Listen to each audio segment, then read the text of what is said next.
Question number 33 बघूया. Consider the following countries.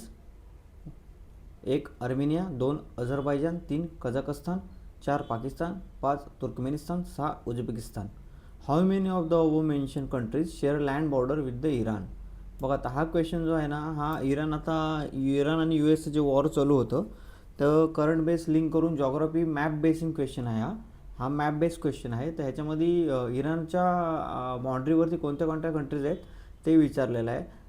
तर ह्याचं आन्सर जे आहे ते ऑप्शन बी आहे. तर only 4 countries mention in the above are the border countries to the Iran. ठीक आहे. आता आपण बघूया की कोणती कोणती कंट्री आहे आणि कोणती नाही आहे. तर ह्याच्यामध्ये कझाकिस्तान आणि उझबेकिस्तान ह्या 2 कंट्री ज्या आहेत त्या इराणच्या बॉर्डरवर नाही आहेत, कारण की उझबेकिस्तान ही लँडलॉक कंट्री आहे आणि उझबेकिस्तान आणि इराणच्यामध्ये तुर्कमेनिस्तान असतं. तुम्ही जेव्हा मॅप बघाल तेव्हा तुम्हाला लक्षात येईल. आणि कझाकिस्तान जे आहे ते कॅस्पियन सीने इराण आणि कझाकिस्तानमध्ये कॅस्पियन सी आहे. तर ते दोन्ही कॅस्पियन सीने सेपरेट आहे. तर मी तुम्हाला हवं तर दाखवतो एक मिनटं मॅपमध्ये Iran countries, bordering countries Iran.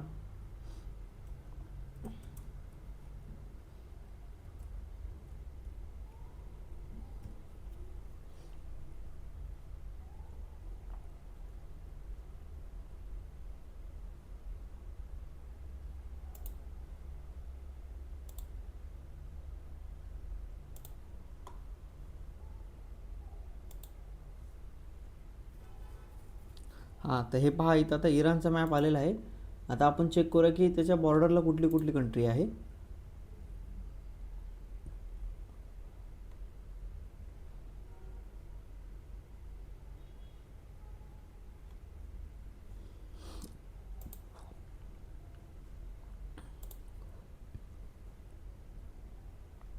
हा बघा, हा जो आहे हा इराणचा मॅप आहे.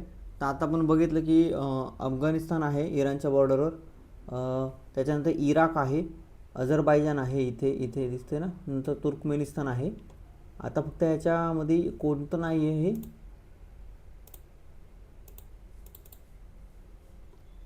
कझाकिस्तान आणि उझबेकिस्तान नाही आहे. बाकी सर्व आर्मेनिया, अझरबैजान, पाकिस्तान, तुर्कमेनिस्तान हे सर्व आहे.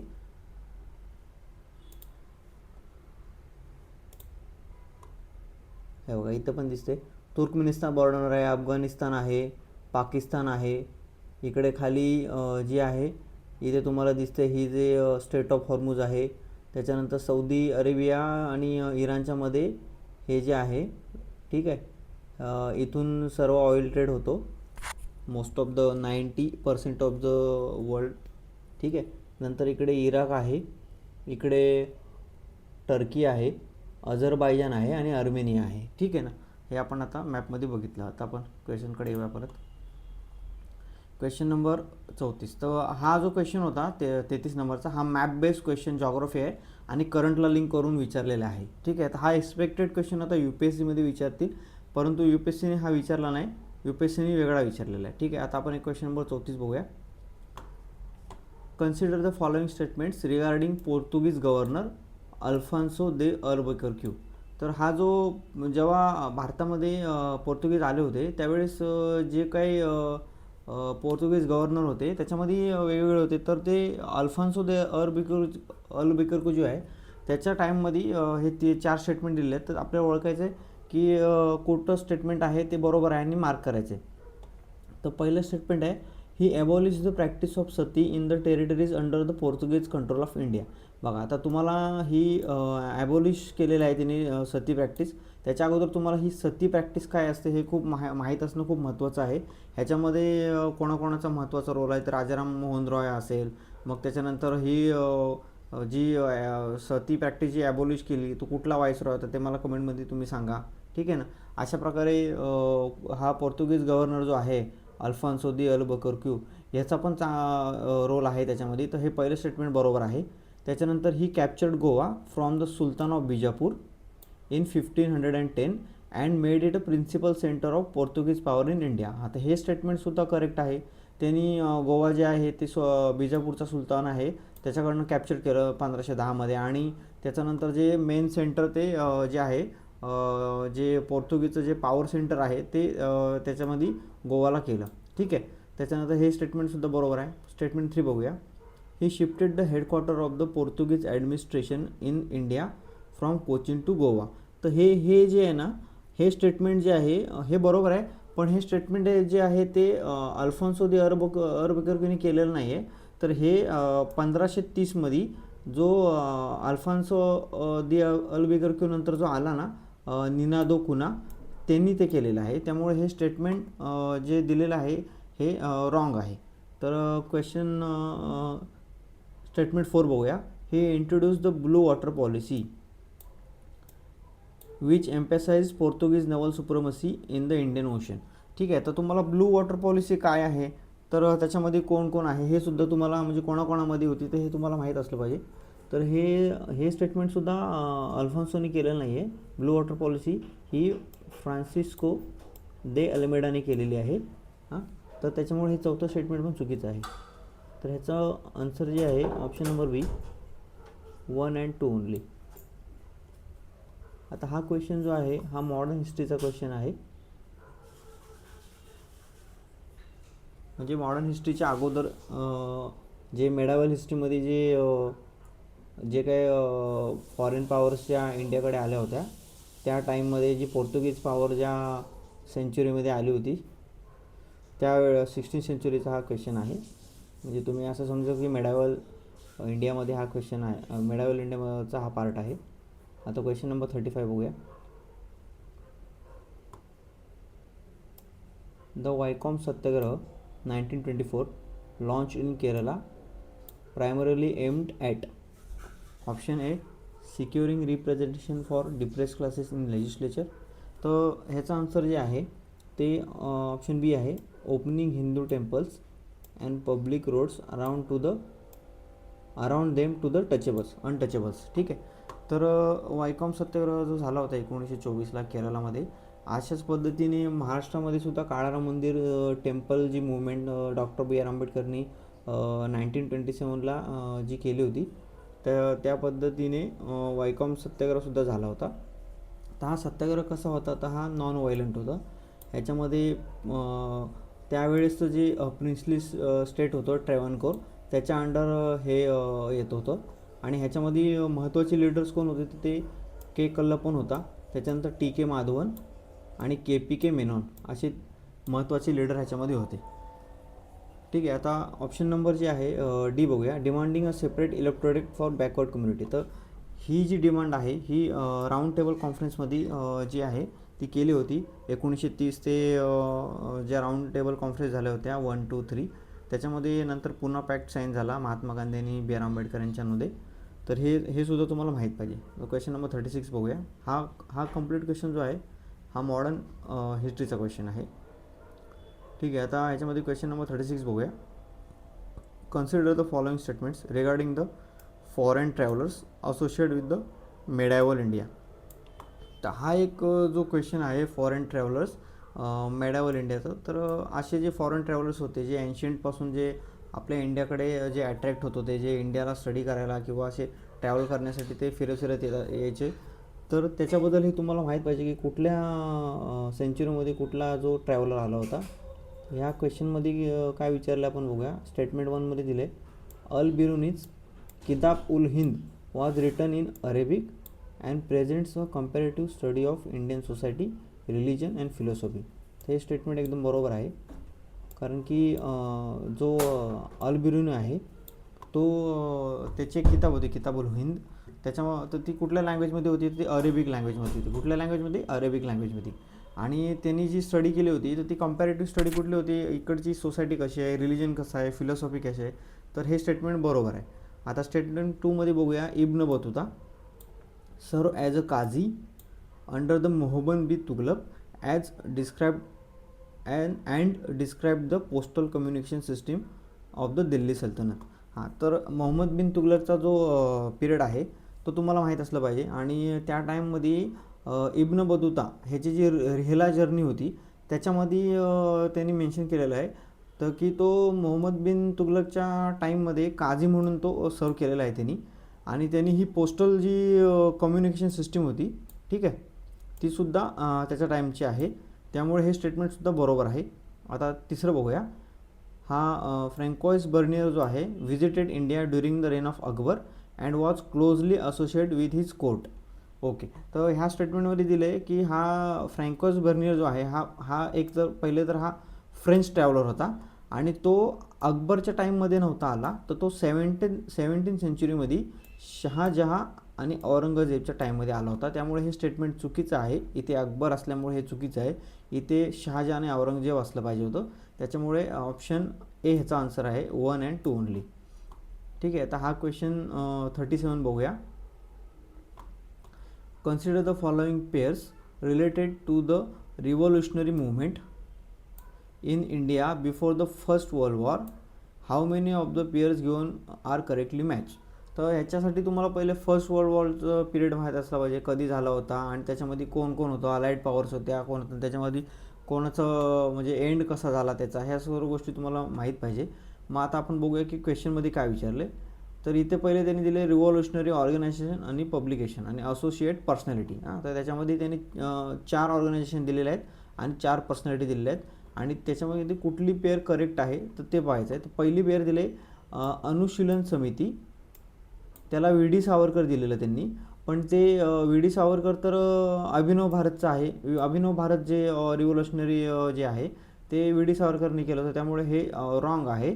तर अनुशीलन समिती जी आहे ही बेंगालमध्ये फाउंड केली होती आणि त्याच्यामध्ये कोण कोण होतं तर पी मित्र, जे बॅनर्जी आणि बी के घोष आहे ना, म्हणजे बरिंद्र कुमार घोष आणि भूपेंद्रनाथ दत्ता हे जे आहे ते युगांतरचे होते, बरोबर. तर फक्त हे जे आहेत बरिंद्र कुमार घोष हे फक्त अनुशीलन समिती आणि युगांतरमध्ये कॉमन आहेत.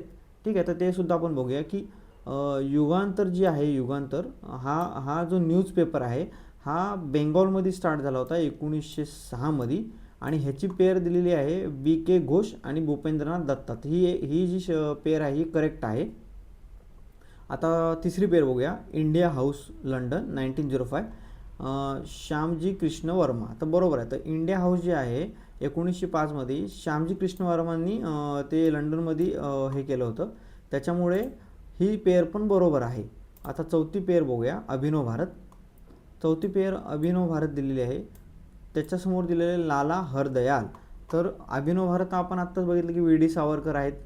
त्यांनी 1904मध्ये जे आहे ती त्यांच्या भावासोबत म्हणजे कोणतं गणेश दामोदर सावरकर यांच्यासोबत मिळून ती अभिनव भारत जी आहे ती 1904मध्ये स्थापन केली होती. आणि लाला हरदयाल जे आहेत ते गद्दर पार्टी जी आहे, गद्दर पार्टी सॅन फ्रान्सिस्कोमध्ये ती लाला हरदयालनी जी आहे ती फाउंड केली होती. तर त्यामुळे ह्याच्यामध्ये पहिली पेअर आणि चौथी पेअर चुकीची असल्यामुळे ऑप्शन बी याचं करेक्ट आन्सर आहे, ओनली 2. ओके, आता क्वेश्चन नंबर 38 बघूया. August 12 is celebrated as. तर हा question pure days static based question आहे. ह्याच्यामध्ये तुम्हाला डेज माहीत असले पाहिजे, जानेवारी, फेब्रुवारी, मार्च, एप्रिल, मे अशी सगळेच नाही, महत्त्वाचे जे काय असतील ते. आणि जे जे इयर्स म्हणजे तुम्ही गेले पेपर्स जो पाहिले प्रिवियस पेपर, तर त्याच्यातले बरेचसे जे डेजचे क्वेश्चन आहेत ते तुम्ही एकदा स्टडी केल्यानंतर तुमच्या ते लक्षात राहतात. त्याच्यामुळे प्रिवियस इयर पेपर तुम्ही चांगल्या पद्धतीने करत जा. तर ऑगस्ट 12 हे तुम्हाला माहीत असलं पाहिजे की इंटरनॅशनल यूथ डे, कारण की स्वामी विवेकानंद जे आहेत त्यांच्याशी रिलेटेड आहे हे, म्हणून ऑगस्ट 12ला आपण इंटरनॅशनल यूथ डे हा सेलिब्रेट केला जातो. आता बाकीच्या ऑप्शनमध्ये काय दिले आणि त्यांचा कुठला डे आहे ते बघूया. ऑप्शन एमध्ये दिले वर्ल्ड एन्व्हायरमेंट डे, हा जून 5ला असतो. ऑप्शन 2मध्ये वर्ल्ड नो टोबॅको डे, हा मे 31ला असतो. International day against drug abuse and illicit trafficking हा जून 26ला असतो. तर हे तुम्ही लक्षात ठेवा, हे स्टॅटिक बेस्ड क्वेश्चन आहे हा. ठीक आहे, आता क्वेश्चन नंबर 39 बघूया. Consider the following pairs of reverse mention in the ancient Indian modern names. बघा, आता हा क्वेश्चन UPSC 2026 प्रिलिमला असाच्या असा विचारलेला आहे, फक्त ह्याचा फॉर्म वेगळा आहे. बाकी ऑप्शन पण सेम आहेत पहिले 3 है ना.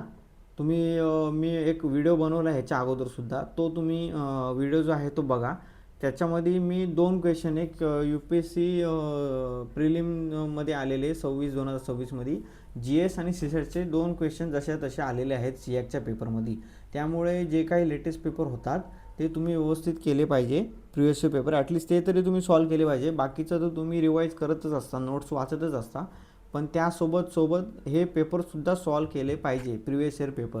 आता बघूया ह्या क्वेश्चनमध्ये काय विचारलं आहे की ज्या एन्शियंट रिवर होत्या त्यांचं आता मॉडर्न नेम काय आहे. तर त्याच्यामध्ये आपण बघूया पहिली पेअर जी आहे ती सतुद्री आहे. सतुद्रीला जे आहे मॉडर्न नेम सतलज आहे, तर बरोबर आहे.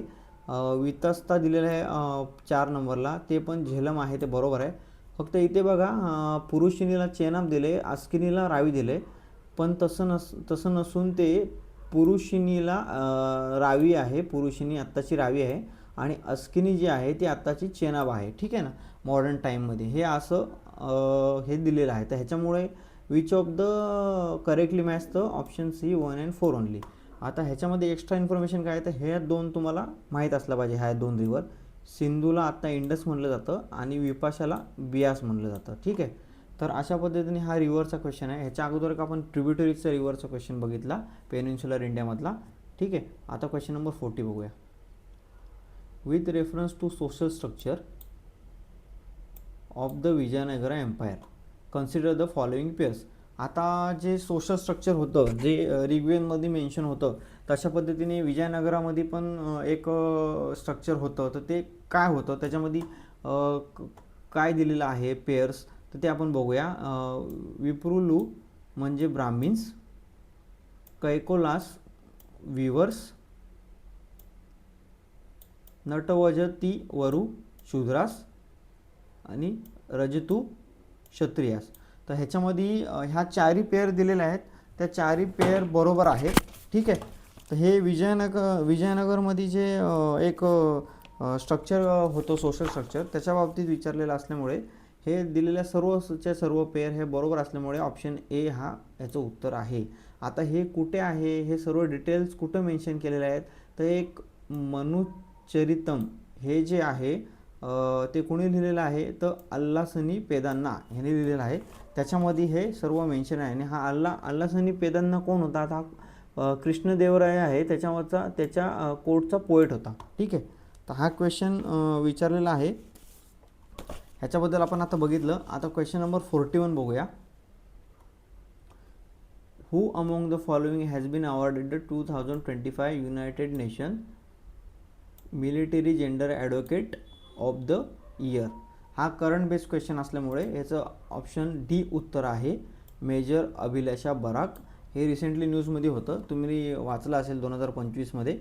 तर आता ही कोण आहे, मेजर अभिलाषा बराक आहे. तर तिच्याबद्दल काय एक्स्ट्रा माहिती आहे, तर ही first woman combat helicopter pilot आहे इंडियन आर्मीची. आणि हा जो अवॉर्ड आहे मिलिटरी जेंडर ॲडव्होकेट, हा ह्याची ती तिसरी मानकरी ठरले. पहिली मानकरी होती 2019ला मेजर सुमन गोस्वामी, दुसरी होती 2023ला मेजर राधिका सेन, आणि अशा पद्धतीने तिसरी जी आहे मेजर अभिलाषा बराक, ही युनायटेड नेशन्सचा जो military gender advocate of the year award आहे याची मानकरी ठरलेली आहे.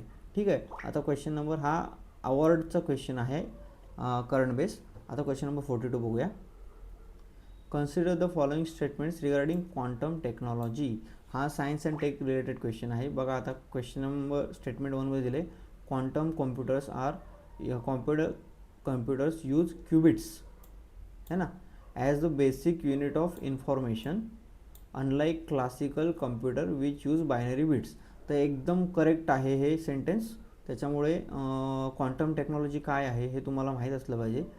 जर माहीत नसेल तर तुम्ही याच्याबद्दल थोडंसं वाचा, तुम्हाला कळेल की काय आहे ते. Statement 2, quantum entanglement refers to a phenomena where the state of one quantum particle can remain correlated with that of another even when separated by large distance. तर हे स्टेटमेंट सुद्धा बरोबर आहे. आता स्टेटमेंट 3 बघूया. Quantum coherence refers to the inability of a quantum system to maintain a definite phase relationship between different quantum states. तर ह्या स्टेटमेंटमध्ये त्यांनी फक्त इथे इनएबिलिटी असल्यामुळे हे स्टेटमेंट चुकीचं आहे. तर इथे क्वांटम कोहरन्स आहे ना, त्याचं ॲबिलिटी आहे की quantum system to maintain a defined phase relationship between different quantum states. तर हे थर्ड स्टेटमेंट रॉंग असल्यामुळे ह्याचं जे ऑप्शन सी जे आहे 1 and 2 ओनली हे बरोबर आहे. आता क्वेश्चन नंबर 33 बघूया.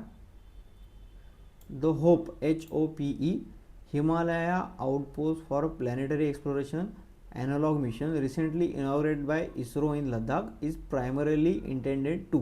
आता हे एक जे मिशन आहे इस्रोचं ते लडाखमध्ये रिसेंटली इनॉग्रेट केलेलं आहे आणि लडाखमध्ये कुठं तर सोकर व्हॅलीमध्ये केलेलं आहे. त्याच्याबद्दल विचारलेलं आहे ती काय आहे.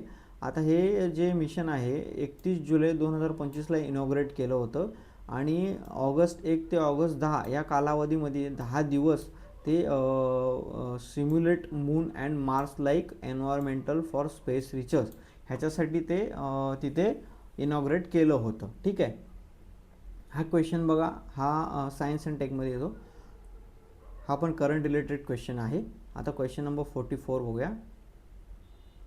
Consider the following statements regarding the Deccan riots. आता डेक्कन राईट्सबद्दल विचारलेलं आहे की 1875ला जे डेक्कन राईट्स झाले होते त्याच्याबद्दल विचारलेलं आहे. Statement 1, the riots occurred in the Deccan region of western India where peasants suffered under ryotwari system. आता ह्याच्यासाठी तुम्हाला रयतवारी सिस्टीम जी आहे ती काय होती ते तुम्हाला माहीत असलं पाहिजे. आणि डेक्कन राईट्स हे नाव आहे, मग ऑब्वियसली ते डेक्कन रिजनमध्येच असणार ना, वेस्टर्न इंडियाच्या. आणि ह्याच्यामध्ये ॲब्सोल्युटली करेक्ट स्टेटमेंट आहे, कारण की जे शेतकरी होते है ना ते सफर्ड झाले होते रयतवारी सिस्टममुळे. बरोबर, तर हे स्टेटमेंट 1 बरोबर आहे. Statement 2, the movement was directed primarily against European plantation owners who compelled peasants to cultivate cash crops. आता बघा इथं काय दिलं आहे, युरोपियन प्लांटेशन ओनर्स. आता ही जी मूवमेंट आहे ही बाहेरच्या जे ओनर आहेत त्यांच्यासाठी नसून लोकल जे लीडर्स होते है ना, लोकल लीडर्स, लोकल मनी लेंडर्स त्यांच्या विरोधातली ही मूवमेंट आहे. तर हे स्टेटमेंट ह्याच्यामुळे चुकीचं होतं. आणि त्याच्यामध्ये पण लोकल मनी लेंडर्स कोण होते, तर मारवारीज होते आणि गुजरातीज होते. हां, हे स्पेसिफिकली मेन्शन केलेलं आहे. तर हे स्टेटमेंट चुकीचं आहे. स्टेटमेंट 3 बघूया. The immediate trigger included fall in cotton prices after the end of American civil war and increase in land revenue demand. तर हे स्टेटमेंटसुद्धा ॲब्सोल्युटली करेक्ट आहे, कारण की अमेरिकन सिव्हिल वॉर जेव्हा चालू होतं 1865मध्ये तेव्हा काय झालं की तुम्हाला माहीतच असेल की त्याच्यानंतर जे लँड रेव्हेन्यूच्या ह्याच्यामध्ये इन्क्रीज जी डिमांड आहे ती इन्क्रीज वाढली आणि जी कॉटन प्राईज आहे, कापसाच्या प्राईज आहेत त्या खूप हे झाल्या, कमी झाल्या. त्याच्यामुळे हा डेक्कन राईट आहे तो त्याला हे एकदम ट्रिगर पॉईंट ठरला आहे ना, त्याच्यामुळे हे स्टेटमेंटसुद्धा बरोबर आहे. स्टेटमेंट 4 बघूया. The Deccan agriculturist relief act was enacted by the colonial government before the outbreak of the riots to prevent peasant unrest. आता इथे बघा, इथे दिले की डेक्कन राईट झालेले आहेत आणि त्याच्या अगोदरच हा ॲक्ट आणलेला आहे, Deccan relief agriculturist Deccan relief act. तर हा 1879चा ॲक्ट आहे. आता मला सांगा तुम्ही, जर एखादे राईट्स होत आहेत तर त्याच्याशी असणारे निगडीत, त्याच्याशी इम्प्रूव्हमेंट करणारे जे काही ॲक्ट असतील ते नंतर येतील ना, 1875 नंतर. मग बिफोर कसे, मग अगोदरच तुम्ही प्रोव्हिजन कसं कराल. तर हे जे आहे स्टेटमेंट चुकीचं आहे. त्याच्यामुळे ह्याचा आन्सर जे आहे ऑप्शन सी आहे, 1 and 3 ओनली. तर क्वेश्चन नंबर 45 बघूया. Which of the following legislature pass the Indian independence act 1947. तर आज बघा 15 ऑगस्ट आहे आणि हा क्वेश्चनसुद्धा आपल्यासमोर आलेला आहे. तर 15 ऑगस्ट रोजी आणि 14 ऑगस्ट रोजी काय झालं ते तुम्हाला माहीत असलं पाहिजे. तर हा जो ॲक्ट आहे हा ब्रिटिश पार्लमेंटमध्ये पास झाला होता आणि जुलै 18, 1947 रोजी हा पास झाला होता. ह्या ॲक्टमुळे काय झालं होतं, partition of a British India into 2 independent dominions, India and Pakistan. तर पाकिस्तानला 14 ऑगस्ट रोजी स्वातंत्र्य मिळालं आणि भारताला 15 ऑगस्ट रोजी स्वातंत्र्य मिळालं. तर त्याच्याबद्दल इथे विचारलेलं आहे ना. तर तुम्हाला सुरुवातीलाच खरं तर शुभेच्छा द्यायला पाहिजे होता स्वातंत्र्य दिनाच्या. तर ठीक आहे, तुम्हाला सर्वांना आज 15 ऑगस्ट निमित्त स्वातंत्र्य दिनाच्या शुभेच्छा. चांगला अभ्यास करा आणि ह्या वर्षी नक्कीच येणाऱ्या परीक्षेमध्ये तुम्ही सगळे कट ऑफ क्लिअर कराल अशी मी आशा बाळगतो आणि येणारे चांगल्या पद्धतीने तुम्हाला मी मदत करण्याचा असं नोट्स काढून जास्तीत जास्त तुम्हाला उपयोग कसा होईल ह्याचा मी प्रयत्न करत राहील. ठीक आहे. आता बघूया question number 46. With reference to the gharial gavialis gangeticus consider the following statements. Statement 1. हां, तर ह्या क्वेश्चनमध्ये प्रोजेक्ट घरियालबद्दल दिलेला आहे. तर हा प्रोजेक्ट जो आहे हा 1975मध्ये लॉन्च केला होता. United Nation development programme plus food agricultural हे ऑफिस. पहिलं स्टेटमेंट आहे, it is a fresh water crocodilian found primarily in river system of Indian subcontinent. एकदम करेक्ट स्टेटमेंट आहे. ही क्रोकोडाईल आहे जी फ्रेश वॉटरमध्ये आहे, ती इंडियन सबकॉन्टिनेंटच्या रिव्हरमध्ये सापडते. त्याच्यानंतर it is classified as critically endangered on the IUCN red list. आता तुम्हाला IUCN रेड लिस्ट माहीत पाहिजे, शेड्यूल जे आहेत 1, 2, 3, 4 हे माहीत पाहिजे, वाईल्ड लाईफ ॲक्ट माहीत पाहिजे 1972चा.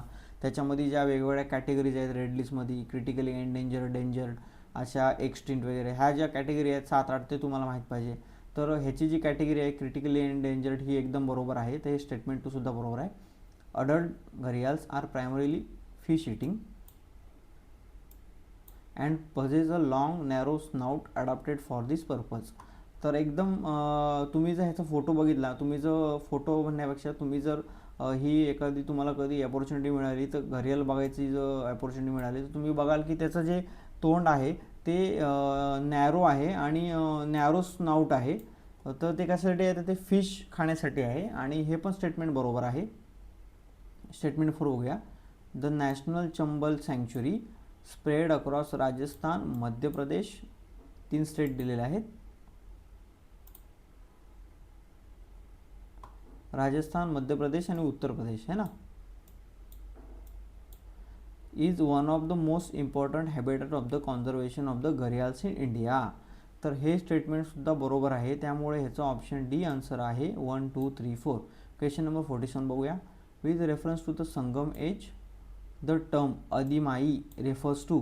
तर संगम एजमध्ये आदिमाई जी टर्म आहे तिचं काय आहे तर ती a category of bonded labourers or slaves in a society. Adimai म्हणजे काय, आदिमाई म्हणजे तर ते लेबर्स आहेत आणि स्लेव्स आहेत सोसायटीमध्ये, त्याच्या संदर्भात आहे संगम एजमध्ये. आता आपण बघूया की ऑप्शनमध्ये बाकीचं काय आहे. तर a tax collected from pastoral communities is karai land tax, a military title given to Chola commanders that is Inadi, आणि जे a class of wandering traders engage in maritime trade is मसत्तुवन और मणिग्राम. ठीक आहे. आता क्वेश्चन नंबर 48 बघूया. Consider the following statements regarding lithium ion and sodium ion batteries. त्याच्यामध्ये 3 statement दिलेले आहेत. बघूया आपण. Unlike lithium ion batteries, sodium ion batteries can use aluminium as the current collector at both cathode and anode reducing material cost. तर हे statement एकदम बरोबर आहे. जे सोडियम आयन बॅटरीज जे आहे ते ॲल्युमिनियमला करंट कलेक्टर यूज कॅथोड आणि ॲनोडवर जे आहे यूज केलं जातं कारण की त्याची कॉस्टिंग कमी असते त्यामुळे. आता आपण बघूया statement 2. Lithium ion batteries generally have higher energy density than sodium ion batteries. तर हे स्टेटमेंटसुद्धा बरोबर आहे कारण की लिथियम आयनची जी डेन्सिटी आहे ती हायर आहे सोडियम आयन बॅटरीजपेक्षा. स्टेटमेंट 3 बघूया. स्टेटमेंट 3मध्ये काय दिलं आहे की sodium ion batteries require cobalt. Sodium ion batteries required cobalt and nickel as essential compound of their cathodes whereas lithium ion batteries do not. तर हे स्टेटमेंट जे आहेत ते बघा, ह्याच्यामध्ये काळजीपूर्वक बघा की स्टेटमेंटमध्ये सोडियमच्या जागी लिथियम आहे आणि लिथियमच्या जागी सोडियम आहे. ठीक आहे. तर आता ॲक्च्युली हे सेंटेन्स कसं असलं पाहिजे तर lithium ion batteries require cobalt and nickel as essential components of their cathodes whereas sodium ion batteries do not. Sodium ion batteries do not. तर sodium ion batteries do not मग काय तर iron and manganese. Sodium ion batteries uses iron and manganese. त्यामुळे ह्याचा option A answer आहे 1 and 2. आता question number 49 बघूया. Consider the following statement. A foreign traveler of the 17th century highlighted India's role in global trade by describing the large inflow of silver into subcontinent from different parts of the world through commercial exchanges. Who among the following made this observation? आता हा सुद्धा foreign traveller बद्दल question आहे. हां, ह्याच्या अगोदर पण आपण एक आता क्वेश्चन बघितला. Option A Francois Bernier, option B H.S. Jarrett, option C Giovanni Careri, option D Niccolo मर्की. ठीक आहे, तर ह्याचं जे आन्सर आहे हे सियाकनी ऑप्शन ए पण दिलेलं आहे बरोबर आणि ऑप्शन सी सुद्धा बरोबर दिलेलं आहे. त्यामुळे ज्यांनी ज्यांनी ए मार्क केले त्यांचं पण बरोबर आहे, त्यांना पण मार्क्स मिळणार आहेत. आणि ज्यांनी ज्यांनी सी केलेलं आहे मार्क त्यांनासुद्धा मार्क्स मिळणार आहेत. तर आपण बघूया की ऑप्शन बी आहे H.S. जेरेट हा कधी आला होता, तर हा 19th सेंचुरीमध्ये आला होता. आणि ऑप्शन डी जो आहे निकोलो मेनकी हा फ्रॉम 1656 ते 1717मध्ये जेवढे पण रूलर्स होते त्या टाईममध्ये हा जवळपास 60 वर्ष इंडियामध्ये होता. आणि हा एक व्हेनेटियन ट्रॅव्हलर आहे हा आणि फिजिशियनसुद्धा आहे. तर आणि ऑप्शन सी गिओवानी कॅरी हा सुद्धा इटालियन ट्रॅव्हलर आहे आणि ज्युरिस्ट आहे, इमिनंट ज्युरिस्ट आहे.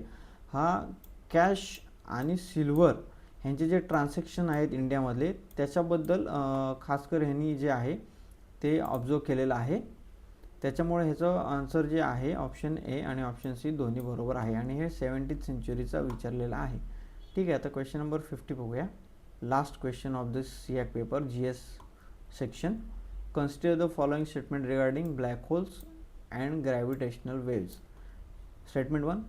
Black holes do not emit or reflect light, making them effectively invisible to conventional telescope. तर हा बरोबर आहे. ब्लॅक होल्स जे आहेत इनविजिबल असतात कारण की ते लाईट रिफ्लेक्ट पण करत नाही आणि इमिट पण करत नाही, है ना. आता क्वेश्चन नंबर 50चं सेकंड स्टेटमेंट बघूया. Gravitational waves are ripples in space time predicted by Einstein general theory of relativity. तर हे सुद्धा बरोबर आहे. जी आइन्स्टाईनची जी थिअरी होती रिलेटिव्हिटीची त्याच्यामध्ये हे दिलेलं आहे ग्रॅव्हिटेशनल वेव्सबद्दल. हे स्टेटमेंटसुद्धा बरोबर आहे. स्टेटमेंट 3 बघूया. ऑल स्टार्स इररिस्पेक्टिव्ह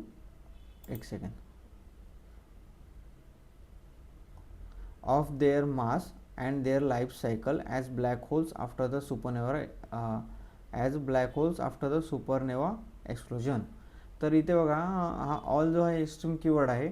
एक जरी नसेल तर हे स्टेटमेंट चुकीचं होईल. त्याच्यामुळे इथे ओन्ली मॅसिव्ह स्टार्स आहेत त्यांचंच जे जेव्हा त्यांची लाईफ सायकल संपतं तेव्हा ते ब्लॅक होल्स जे आहे त्याच्यामध्ये रूपांतर होतं सुपरनोवा एक्सप्लोजन झाल्यानंतर. त्यामुळे स्टेटमेंट 3 हे चुकीचं आहे. तर याचा आन्सर ऑप्शन ए आहे 1 and 2 ओनली. ठीक आहे, क्वेश्चन नंबर 50चा आन्सर आहे 1 and 2 ओनली. तर अशा पद्धतीने आपण सियाक पेपरचे 50 क्वेश्चन जे आहेत ते पूर्ण सॉल्व केलेले आहेत. आपण याच्यामध्ये जास्त थेअरी बघितलेली नाही, फक्त क्वेश्चन आहे त्याचा टॉपिक, सब टॉपिक, त्याचे ऑप्शन्स, त्याच्यामध्ये त्याचा ॲप्रोच कसा सॉल्व करायचा, त्याच्यानंतर थोडीफार इन्फॉर्मेशन महत्त्वाची काय असेल ते येणाऱ्या पेपरमध्ये उपयुक्त ठरेल अशा पद्धतीची जी काय इन्फॉर्मेशन असेल ती. त्याच्यानंतर क्वेश्चन का विचारला आहे, करंट रिलेटेड आहे का, तर ते लिंक केलं आहे. आणि UPSC जो रिलेव्हन्स आहे तो किती आहे हे सुद्धा आपण बघितलेलं आहे. तर हा पूर्ण पेपर बघितल्यानंतर असं लक्षात येतं की हा पेपर मॉडरेट आहे. ह्याच्यामध्ये बऱ्यापैकी UPSCचा जो पॅटर्न आहे तो फॉलो केला गेलेला आहे. तुम्ही 2025चा जो पेपर बघाल सियाकचा तो मी माझ्या टेलिग्राम चॅनलवर शेअर केलेला आहे, तो सुद्धा बघा. आणि हा 2026चा पेपर आहे. ह्याच्यामध्ये तुम्हाला बराच म्हणजे डिफरन्स दिसेल. क्वेश्चन्स पण वेगवेगळ्या टॉपिकमधून विचारलेले आहेत. पॉलिटी असेल, एन्व्हायरमेंट असेल, जॉग्राफी असेल, मॅप बेस्ड क्वेश्चन पण विचारलेला आहे इराणचा. तर हा पेपर जो आहे ह्याचा आपण कट ऑफ पण डिस्कस केलेला आहे. एक व्हिडिओ त्याच्या संदर्भात पण आपण बनवलेला आहे की कट ऑफ काय असू शकतो. त्याच्यासाठी आता मला वेगळं सांगायची गरज नाही आहे. तुम्ही तो व्हिडिओ जो आहे तो बघू शकता, कारण की वेळ नाही तर मग ही व्हिडिओ खूप मोठी होईल.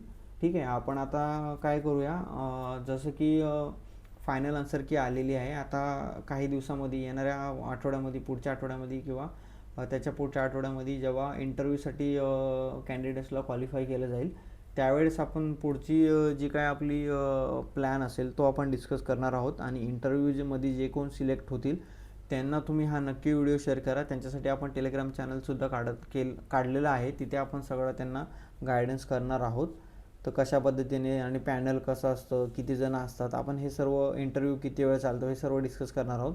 त्याच्यानंतर पूर्ण प्रेफरन्स फॉर्म आऊट झाल्यानंतर पूर्ण गायडन्स जे तुम्हाला इन्स्टिट्यूशनमध्ये ॲडमिशन मिळेपर्यंत जे काय गायडन्स असेल ते तुम्हाला करण्यात येईल. आणि ॲडमिशनसाठी जर कुठे काय अडचण येत असेल तर ती लिगल पद्धतीनेच आपण तुम्हाला मदत करण्याचा पण प्रयत्न करू. तुम्ही कमेंटमध्ये मला सांगू शकता की कोणाला जर मदतीची आवश्यकता असेल, काय अडचण येत असेल तिथे कुठल्या गोष्टीची, तर तुम्ही कमेंटमध्ये मला कळवू शकता. आपण आपल्या नेटवर्क थ्रू तुम्हाला मदत करायचा प्रयत्न करू. चांगल्या पद्धतीने जेवढं शक्य होईल तेवढं करायचा प्रयत्न करू. आणि आपला हेतू एकच आहे की जे विद्यार्थी आहेत, ज्यांना गरजू विद्यार्थी आहेत, ज्यांना आर्थिक परिस्थिती ज्यांची अशा पद्धतीची आहे की त्यांना जॉबसुद्धा करावा लागतो, आणि जे होतकरू विद्यार्थी आहेत, ज्यांना खरंच शहरी विभागात येऊन अभ्यास करायचा आहे पण काही कारणास्तव, आर्थिक कारणास्तव ते येऊ शकत नाही, त्यांच्यासाठी ही सियाकची जी अपॉर्च्युनिटी आहे खूप चांगली आहे. रेसिडेन्शियल कोचिंग आहे.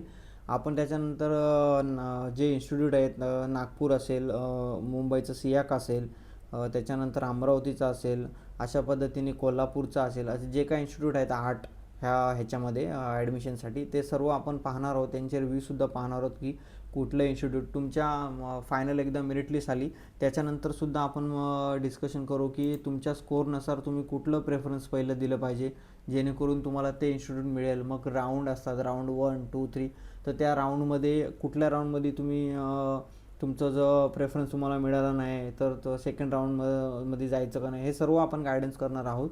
आणि शेवटचा स्पॉट राऊंड असतो, त्याच्यामध्ये सुद्धा किती वॅकन्सी आहेत, त्याच्यानुसार कुठे अप्लाय करायचं, काय ह्या पद्धतीने आपण सर्व मग गायडन्स जे आहे ते प्रोव्हाइड केलं जाणार आहे.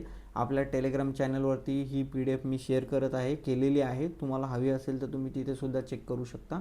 आणि हे चॅनल जे आहे यूट्यूबचं, तुम्ही सबस्क्राईब केलं तर तुम्हाला ह्याच्यामध्ये पुढे येणारे अपडेट्स जे आहेत ते तुम्हाला नोटिफिकेशनमध्ये मिळतील. आणि टेलिग्राम चॅनल जॉईन केलं तर तिथे पण तुम्हाला रेग्युलर बेसिसवर सर्व अपडेट्स मिळतील. त्याच्यामुळे दोन्ही गोष्टी तुम्ही करू शकता. तुमच्या मित्रालासुद्धा सांगू शकता. आणि तुम्हाला जर खरंच एफर्ट्स जेन्युइन वाटत असेल तर तुम्ही मला कमेंटमध्ये सुद्धा सांगू शकता. आणि काय तुम्हाला अजून एक्सपेक्टेड आहे आपल्या टीमकडनं, आमच्या टीमकडनं, तर ते सुद्धा करण्यात येईल. तुम्ही फक्त ते कळवा मला कमेंटमध्ये. बाकी आपण सर्व गोष्टी जेवढ्या चांगल्या पद्धतीने करता येईल तेवढं करूया. तर आजच्या पुरता आपण इथेच थांबूया. आणि सीसॅटचा जो सेक्शन आहे तो सुद्धा आपण करूया, कारण की काही विद्यार्थी मला विचारत होते सर सीसॅटचे जे क्वेश्चन्स आहेत ते कसे कमी वेळामध्ये सॉल्व करायचे ते सुद्धा सांगा. ते सुद्धा आपण करणार आहोत. आणि पॅसेज कसे सॉल्व करायचे, त्याचा ॲप्रोच काय आहे, ऑप्शन पहिले वाचायचे का पॅसेज पहिले वाचायचा, टाईम कसा वाचवायचा, हे सुद्धा आपण सर्व बघणार आहोत येणाऱ्या पुढच्या व्हिडिओमध्ये. त्याच्या थ्रू आपण पाहूयात काय करता येते ते अजून चांगल्या पद्धतीने. तर आज आपण इथे थांबूया. सर्वांनी पूर्ण व्हिडिओ बघितल्याबद्दल धन्यवाद. आणि आता भेटूया आपण पुढच्या व्हिडिओमध्ये. थँक्यू.